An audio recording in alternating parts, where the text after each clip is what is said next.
Okay, we're going to go ahead and get started. My name is Brad Snyder, and this is the Talking About Kids podcast that's done in conjunction once a month with the Arizona Alliance for Adolescent Health. The topic of this particular podcast is the importance of youth caregiver and professional perspectives to the planning and implementation of trauma-informed care. And my guests today are two of the authors of a new article on this topic. We have Yehudis Stokes. She's a registered nurse at the Children's Hospital of Eastern Ontario and a clinical nurse specialist with the Psychosocial Oncology team at the Princess Margaret Cancer Centre. And we also have Marjorie Robb, who is the Acting Chief of Psychiatry at the Children's Hospital of Eastern Ontario and the Division Chief of Community-Based Psychiatry. Marjorie, Yehudis, thank you so much for joining us today on the podcast. Yehudis, I'm going to start with you. I always like to know a little bit about the history of your interest in trauma-informed care. What got you started thinking about it and applying it to your work? Thanks. Thank you, Brad, for having us on. Yeah, so it developed over the course of years. I would say by the time I was a registered nurse and I started working in the field, I just felt there was something that we were missing in understanding a lot of the youth and families that we were serving. And at that time, the term trauma-informed care was just emerging in the literature.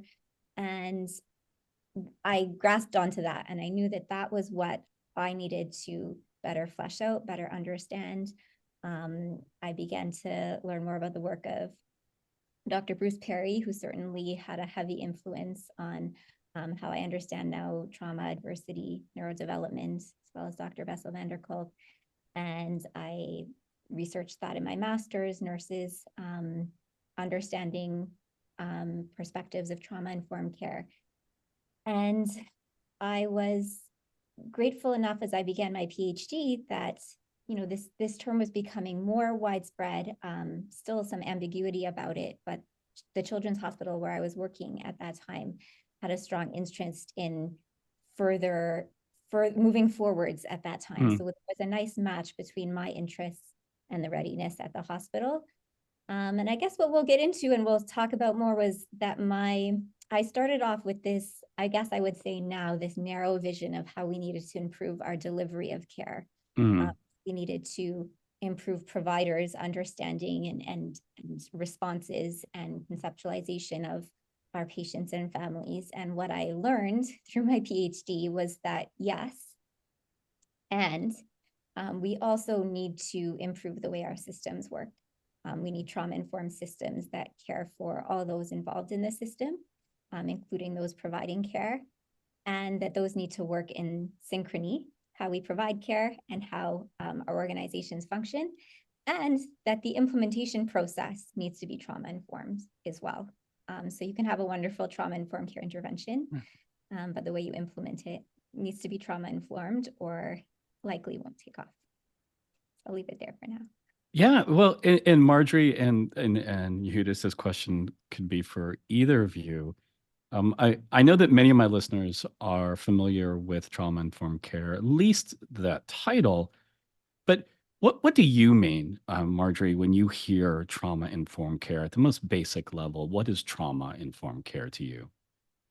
Well, of course, I have the mixed blessing of being a psychiatrist. It's a bit different in Canada than it is in the US. Nobody that I know just does prescribing, and that's the end of it.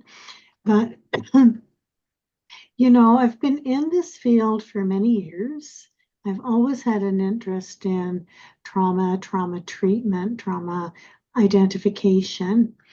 And when you are kind of raised professionally in a system where everything hinges around this quotes Bible, i.e. the DSM, that just says, well, here's a bunch of symptoms, and because you have this bunch of symptoms, we're going to say that that is what is wrong with you.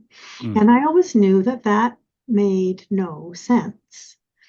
And so much of my learning through, especially the first many years of my career, was around understanding what trauma does to systems, what trauma does to the brain, what trauma does to the body, and how this, in the end may end up looking like this cluster of symptoms. But that's kind of like taking, the chocolate chip off the top of the cookie and saying, right.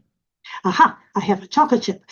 And so it all has derived from there. And Yehudis' influence on our whole program in mental health and our whole hospital, in fact, has been enormous in helping us move in that direction in a practical way. And I want to be careful here because, when you give a little bit of your background, Marjorie, we start to get into this concern that some people have when they hear a term like trauma-informed care, that they think that they are treating the trauma. And that's different, right? That there are trauma-specific treatments, and then there is trauma-informed care. And so, for either of you, what's the difference there? Take it away, Yehudis. So traditionally, yes, trauma-specific treatments are the idea was about processing trauma, treating the trauma. And the idea of trauma-informed care, my dog might sneeze in the background. The idea of trauma-informed care is much broader than that, to include non-mental health professionals, to include non-health professionals, to include that everyone in the system has the capacity to be able to realize, those 4 R's of NAMSA definition, to realize the prevalence of trauma, to recognize potential responses to trauma and adversity, and to respond sensitively, appropriately, while avoiding further re-traumatization of those individuals. Now, to me, a well-founded trauma-informed system will include capacity to provide trauma-specific referrals. And that it is a little bit of a misnomer that trauma-informed care does not treat trauma, because to me, a huge piece of treating trauma is about increasing an individual's sense of safety in the world and in relationships, and being able to reconnect that individual with being present in the world and in relationships, which I think is what trauma-informed care is about. So to me, it's like one cannot exist without the other. Both are integral to healing from trauma. I'm glad that you mentioned that, because there's actually been in the field some pushback, and I'm thinking specifically from some pediatricians, from looking at or measuring or trying to assess trauma when they weren't being asked to treat it. And we actually heard, and I'm thinking specifically in the state of Arizona, we heard from a group of pediatricians that they didn't want to assess or measure for trauma because they couldn't treat it, right? And I mean, do you have a response to that concern about why do something that's trauma-informed if we aren't also going to have those trauma-specific treatment modalities? Well, assessing for trauma isn't the same thing as providing trauma-informed care, of course. Trauma-informed care should be, a denominator. It should be, I really have no idea what has happened to you in your life, so I'm going to essentially treat you with respect and openness and gentleness, and try not to do things that make you feel unsafe. Rather, try and help you feel physically, emotionally, and psychologically safe. So that can be done with anyone, whether it be colleague or patient or client or student, at any time. But assessing trauma I'm very interested in this. I think that there are ways that you can assess to get a sense of how much bad stuff has happened in people's lives and what they consider the bad stuff, as opposed to what their adult might consider to be the bad stuff. They're not always the same. But you can do that sort of like skipping stones on the water, just getting enough information to give you a picture without going in and ripping off scabs and seeking for information. I think that that is, harmful if you're not going to follow it up and do something helpful with it in the immediate future. And what, you've mentioned, Marjorie, that one of the things that drew you to the trauma literature and was this notion that you recognized that there was more to the story than the DSM diagnosis. What are some of the other reasons why a clinic or, extend, I know I'm going to be asking you to kind of extend beyond your experience, but not just a clinic, but maybe an after school program or a classroom, why might these different environments implement a trauma-informed approach? Go ahead, Yehudis. Sure. Okay, I'm going to take a step back. So the question was in terms of why other settings might implement a trauma-informed approach. Yeah, really, why any setting? I mean, I recognize that from Marjorie's comment, and I think that we all have seen this, that people are more than the diagnosis, people are more than the assessment that they just took. But again, that's getting into treatment, and I'm more interested in this kind of this trauma-informed approach to an entire unit, to an entire program. So I think what I wanted to mention in this regard, and it's to build off of what Marjorie shared, was that we sometimes we run into in trauma-informed care when we talk about it, individuals thinking, well, that's just good care, like that's just good person-centered care. And I wholly agree with that, and that in some ways our systems have become detached from what should be considered good person-centered care. And I also just want to add to that I think good person-centered care, without being informed by our current, now vast expertise, evidence, literature pertaining to trauma, adversity, neurodevelopment, right, is going to miss important elements of trauma-informed care. If we go in, just looking to be more person-centered, but really not taking into consideration what we now know about how trauma and adversity affects development and relationships, and how to proceed in caring for those individuals in sensitive and appropriate ways based on their needs, then we might actually miss the boat in terms of trauma-informed care. Now, in terms of your question of why trauma-informed approaches are important even beyond healthcare, I think it's, as I mentioned, seeing coming to the healthcare system is not typically something a child will be doing, or an individual, every day. And there needs to be more individuals on the team than those that are only providing trauma-specific care, which is why we have the need for trauma-informed approaches, because for those healing from trauma, it's a every minute, every part of the day process. And they need as many people as possible on that team of helping them reintegrate into a safe world with safe relationships. So ideally, we'd like to fill that child's schedule as much as possible with sensitive, understanding, therapeutic individuals who could be on board with what that child or individual needs throughout their day. So schools, sports teams, caregivers, whoever we can have them on board in a trauma-informed manner. And if possible, really understanding that child's specific needs, the better off I think that child will be in their recovery process.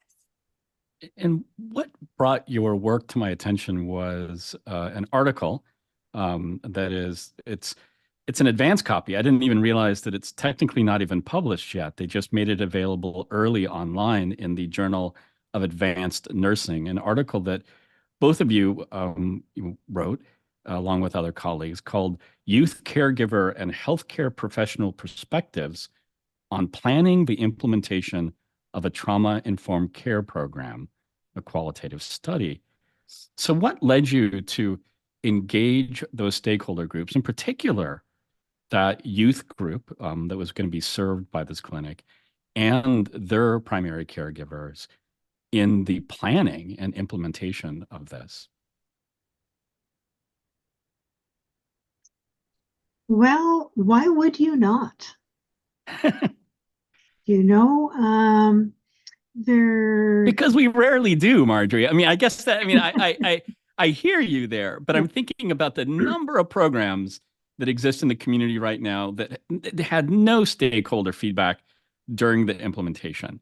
So at some point, somebody on your team said, all right, so now we talk to these stakeholders.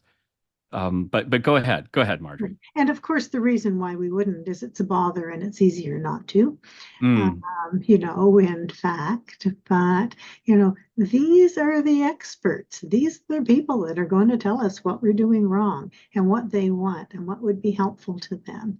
And yes, we can safely predict they're not going to say that being bossed around, locked up, or yelled at is not going to be helpful to them. But the nuances, there's such a richness in what youth have to offer.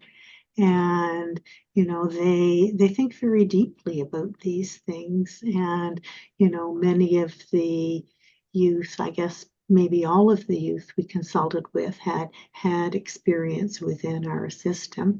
And I'm going to pass the baton to Yehudis because this is your study. Our study. So this was a part of my doctoral research work in collaboration with CHIO.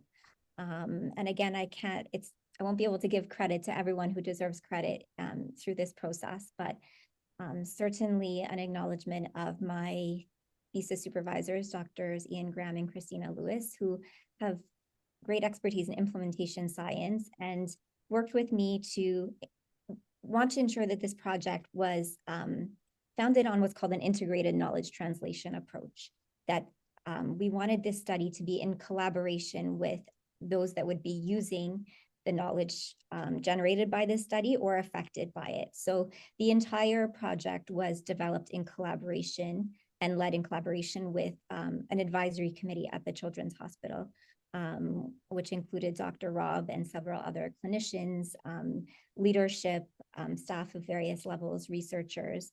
Now, I would say our one lacking with that committee is that we didn't manage to include youth and caregivers actually within that committee that planned and went through with this project.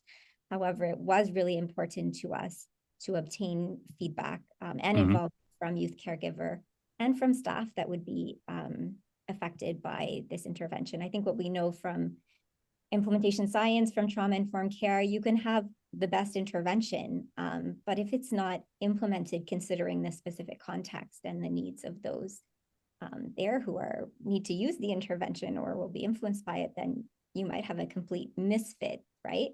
So that was what brought us to seek the perspectives, and their perspectives were so rich. You know, some things maybe were intuitive, a lot of things in line with the literature, things that we would not have thought of. And I want to talk about what you found, but before I do, because I suspect that a lot of people listening to this, if they've spent any time in an after-school program, if they've worked for any number of years in a classroom or in another community setting, they've been asked to be part of a study.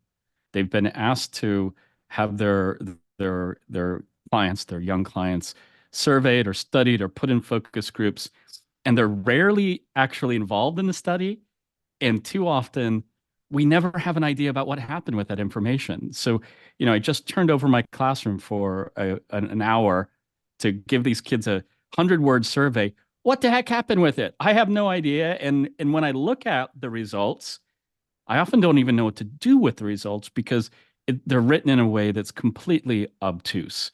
Look, I'm an academic. We write in a horrible, horrible way, right? I mean, it's one of the conceits of this podcast is that we need to get this information out of these papers and into a way that people can use. But so Yehudis, you put this at the forefront, that you made the people who were going to ultimately, hopefully, be using the study results part of the team doing the study, and you made them, from the beginning. So for the people listening, the next time that an academic comes to them and wants to study their population, but isn't offering them that position that you gave the practitioners, what can the practitioners say? Do you have any strategies, any advice to the practitioners to get them involved in the study, in its design, and in how those results get presented and used?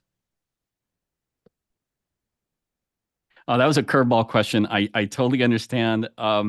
This is an audio medium, and I'm looking at two of my guests here who are a little bit uh, not they're not befuddled, but they're being contemplative about this. But I think it's important because I do want my listeners to know how to assert themselves, especially when it's their program, their youth being studied, and ultimately they're supposed to be the people using this information. I think that people really respond to the question, what could we be doing better? That was essentially what the questions were about. What are the things we're doing that are not so great? How would you like to see us do better? And, that's something that really brings something out of people. They like to be consulted and they like to be respected for the knowledge that they have. And they like to have time to be able to, formulate this, say this, and not just get a survey in the mail, please send it back by tomorrow, but to be able to actually discuss it. I think that is really important. So they need to appeal to the researcher's vanity and say the results are going to be richer, more applicable. You'll be able to maybe even coin a new term or something if you involve me. Is that, I don't want to put words in your mouth, Marjorie, but is that some of the things that they should be saying? Oh, I don't know whether I'd go that far. Yehudis, what do you think? I think what this brings to light is, we're talking about this research project that used this integrated knowledge translation approach. Right. And I think that the whole the value and benefits of integrated knowledge translation approaches needs to be more discussed, needs to be further disseminated potentially in channels like this. It certainly is more time consuming on the part of the researcher. You're not just pushing your agenda, you actually have to build relationships and put time into those relationships. And I think that's what our research demonstrated is the importance of safe and trusting relationships within both the delivery of trauma-informed care and within the research process and within the implementation planning. And that takes time and it takes a lot of work. So in other words, listeners, when they approach you, say, wouldn't you rather do an integrated knowledge transfer approach to your research? Wouldn't that benefit you? And then the researcher's eyes will light up and they're more likely to involve you. But I didn't want to bury the lead. What did you learn in particular from the youth about how to create, and implement trauma-informed care in your setting? Should I go ahead, Marjorie? Well, I think what we found was that there needs to be elements that are clarified about what is involved in the trauma-informed care approach or intervention, which I think is so important. It's being discussed more in the literature, but that trauma-informed care is like this vague, ambiguous, multi-definition concept. And we need to be specific about what we're trying to achieve.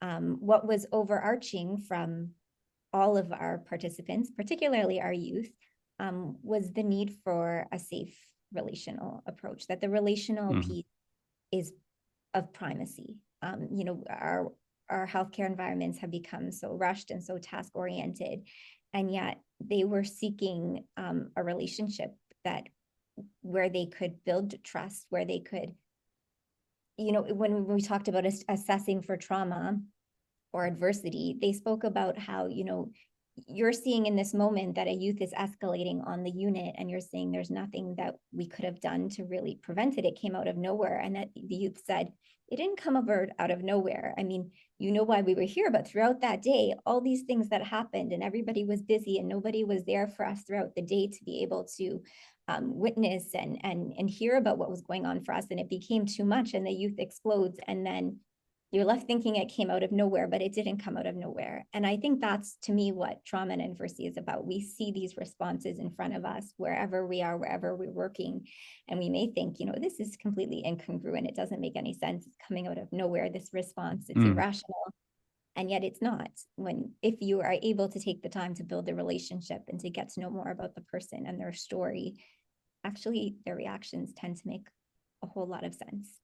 So building that relationship, having that trauma awareness, certain ways to promote dignity, to promote youth involvement in their care plan, ways to promote team cohesion and understanding their story so that they don't need to repeat their story over and over and over again, were some ways that they brought up that would be important to them. Marjorie, what were some of your takeaways? Well, I think to sort of follow along the line of what Yehudis has just said, it's easy in a healthcare setting or any setting where you have adults working with children, or we could go bigger than that, to think that it's all about how we, the adults, are working with these kids, and okay, maybe they need safe and trusting relationships. Maybe we can understand working on that, but it's really easy for caregivers to either lose sight of or just not feel safe talking about what we, the caregivers, need. That we also need safe places, and to know that someone has our backs, and to, when we're having a bad day, have someone, not just go post on Instagram that, we're being unreasonable or whatever. We all need those safe relationships and safe spaces and safe working environments if we're going to do our best work and if we're going to feel happy at work. And this is what staff, of course, say, but it's also what we learn from paying attention to what the kids say, what we need to do in our environment to help make it so in their environment. Yehudis used the word dignity, Marjorie, and I mean, that resonates with me because I do know that while we are going through SAMHSA's 4 R's of trauma-informed care, and we want to recognize that we're dealing with populations that maybe have experienced, kind of toxic levels of adversity, they are more than the worst thing that's ever happened to them. And to Yehudis's point, being asked to tell their story over and over again, which can happen, it has that risk of re-traumatizing, but also, it kind of robs them of all these other wonderful things when all they're talking about are kind of their worst moments. So, how do you deal with that, though, Marjorie, in reality, in a clinical setting where there are so many people that are passing through this person's care? How do you make sure that they aren't having to tell that story over again, and that they're recognized as more than an ACEs score?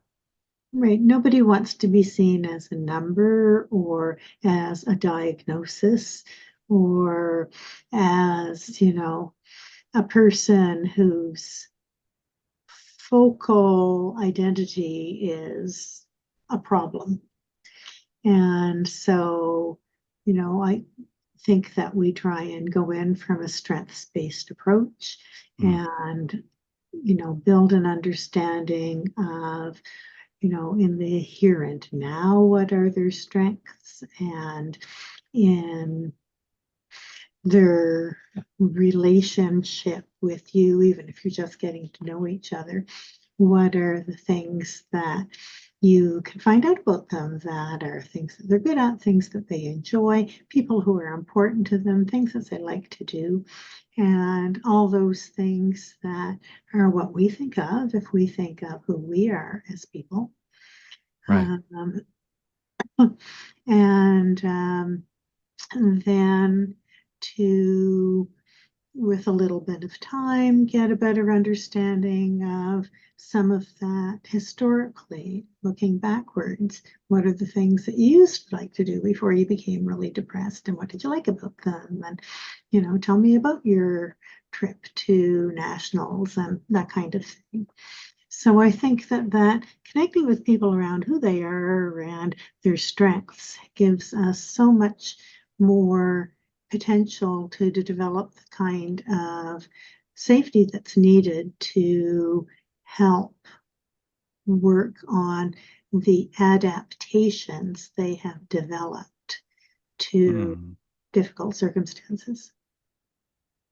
So Yehudis, I know that we've even gone over a little bit here, but what would you like for the people listening who are either trying to make the most of their trauma-informed approaches, or trying to maybe starting anew in implementing trauma-informed care in their environment? What would you like them to take away from the study? What advice do you have from them for them? In a nutshell, I think considering the planning process is really important. It's a balance between not wanting to plan and plan and plan forever and never do actually take action, versus taking action and it being a disappointment over and over again. So thinking about it from an implementation science lens, developing clarity about what it is that you're looking to achieve in your specific site. So yes, informed by the literature, but also informed by the expertise at your specific location and the people who are there and what it is that their goals that they're hoping to make improvements on. And then considering that trauma-informed approach of safety, trustworthiness, empowerment, support within the entire implementation process, because many people want to be involved in the implementation, but they may have been traumatized throughout the process of trying to be involved in the past and not felt heard or not felt valued. So how can we involve more people while really emphasizing and being true to our word that their input has value as we go throughout this process?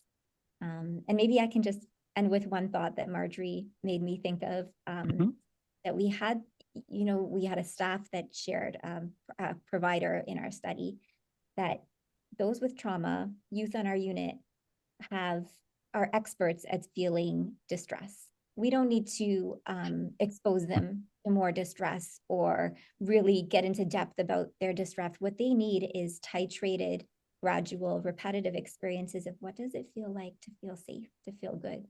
And so how can we titrate and gradually expose them in a non-overwhelming way to actually pleasant experiences, trustworthy experiences, safe experiences? So I think about that with those that we provide care with, and also with those that we work with around us. Well, I want to thank you so much for the work that you're doing, both of you, Marjorie and Yehudis, and thank you for this excellent paper. There's going to be a link to it in the information on this podcast so that anybody can download it and read it if they want. But thank you for being wonderful guests. Thank you so much, Brad. Thank you for having us. And remember, we'll be back next month for another live recording of Talking About Kids, done in conjunction with the Arizona Alliance for Adolescent Health.